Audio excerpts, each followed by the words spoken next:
La yaya. La mort est longtemps restée un concept abstrait pour moi. Je veux dire, plus longtemps que pour la moyenne des enfants. Pourtant, on a longuement tenté de me l'expliquer à l'occasion des quelques décès de proches qui ont parsemé ma jeunesse, à savoir très peu. La première personne décédée dans mon entourage, c'était mon arrière-grand-mère. On l'appelait la yaya. Quand j'étais petite, j'allais fréquemment une semaine ou deux chez ma grand-mère dans un petit village à la campagne situé dans le sud de la France. Famille espagnole de Catalogne. Mes cousines et cousins y étaient aussi souvent nombreux.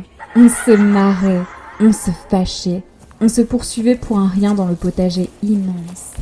On se racontait des histoires d'horreur dans le garage, lumières éteintes, près du tracteur, et on en faisait des cauchemars pendant des mois. Mais ce qui nous foutait vraiment la trouille, c'était la yaya. C'était une vieille femme qui avait vécu toute sa vie en Catalogne, hébergée chez mes grands-parents, après la mort de son mari, car devenue incapable de s'occuper d'elle-même. Elle était vieille, très vieille. Quand j'avais 5 ans, elle en avait 92. À nos âges, on ne connaissait personne d'autre qui soit aussi vieux. Elle avançait lentement, très lentement, pliée en deux, son dos, un angle droit. On entendait le bruit de ses pantoufles dans le couloir toutes les 2 ou 3 secondes. Et par-dessus tout, elle était méchante, très méchante. Elle ne supportait pas nos jeux, nos rires.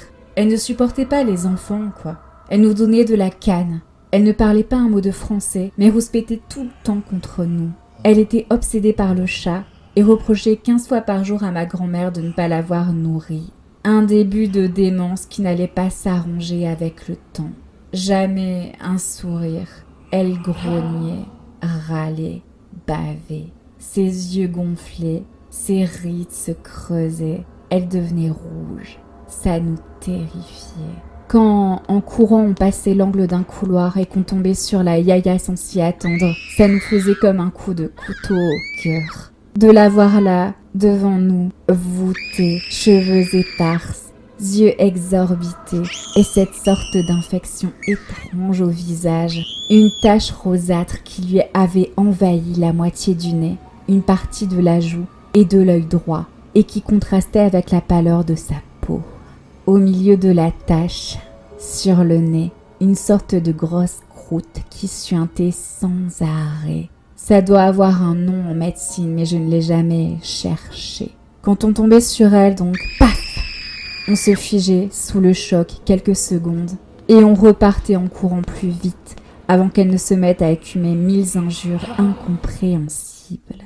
Des fois, l'un d'entre nous faisait semblant de l'avoir vue, et criait « C'est la yaya, c'est la yaya !» Alors on détalait à toute allure en hurlant. Parfois, elle ne nous supportait tellement plus qu'elle se mettait à nous suivre. Pour nous faire quoi? On ne sait pas imaginer. On se réfugiait où on pouvait. Dans une chambre ou dans un placard en sueur paniquée. On l'entendait arriver, lentement, au bruit de ses pantoufles qui traînaient sur le sol. On se retenait de crier de toutes nos forces quand elle s'arrêtait à quelques mètres de nous et restait là, immobile, pendant plusieurs minutes, sans rien dire ni faire devant la porte fermée. Mais il y avait une chose qui me terrifiait plus que tout. Quand mes cousins et cousines n'étaient pas là et que je dormais seule dans mon lit, presque toutes les nuits, la yaya se levait. Dans le silence et le noir dense de la nuit des campagnes, j'entendais le bruit de ses pantoufles qui frottaient le sol à chacun de ses pas. Elle allait dans la cuisine, toujours, y faire je ne sais quoi. Après quelques bruits de tiroirs qu'on ouvrait ferme, elle repartait et je l'entendais s'approcher doucement de ma chambre. Le son de ses pas se faisait de plus en plus net à mesure qu'elle avançait. Dans ces moments, je tendais l'oreille autant que je me noyais de paroles intérieures pour ne rien entendre. Quand je n'y tenais plus, je m'enfouissais la tête sous la couette, dégoulinante de sueur. Ses pas s'approchaient, jusqu'à s'arrêter juste devant la porte. Puis plus un bruit.